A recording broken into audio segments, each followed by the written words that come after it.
Yesu asingelikuwa hakika upande wetu, maadui wetu wote wangelituangamiza. Walitujia kwa vishindo, wakatucheka, wakatuteza, lakini Yesu kwetu ni mwaminifu, katuokoa. Lakini Yesu kwetu ni mwaminifu, katuokoa.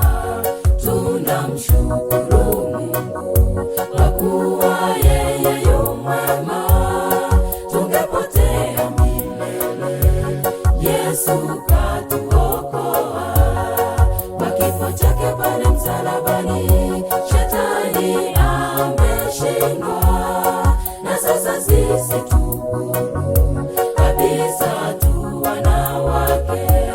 Tunamshukuru Mungu kwa kuwa yeye yu mwema, tungepotea milele. Yesu katuokoa kwa kifo chake pale msalabani. Shetani ameshindwa, na sasa sisi tu huru kabisa, tu wana wake.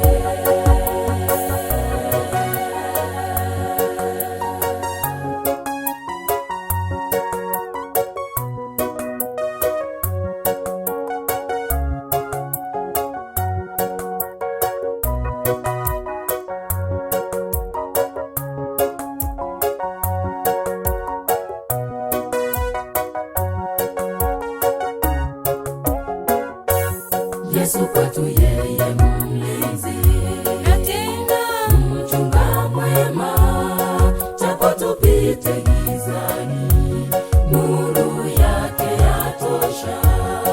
Tukizitii sheria zake na kumpenda Muumbaji wetu, tatuongoza milele.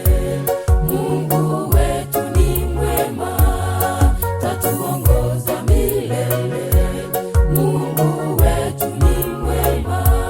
Yesu kwetu yeye mlinzi, na tena mchunga mwema, japo tupite gizani, nuru yake yatosha. Tukizitii sheria zake na kumpenda Muumbaji wetu, tatuongoza milele. Mungu wetu ni mwema, tatuongoza milele. Mungu wetu ni mwema. Tunamshukuru Mungu kwa kuwa yeye yu mwema, tungepotea milele. Yesu katuokoa kwa kifo chake pale msalabani. Shetani ameshindwa, na sasa sisi tu huru kabisa, tu wana wake. Tunamshukuru Mungu kwa kuwa yeye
sisi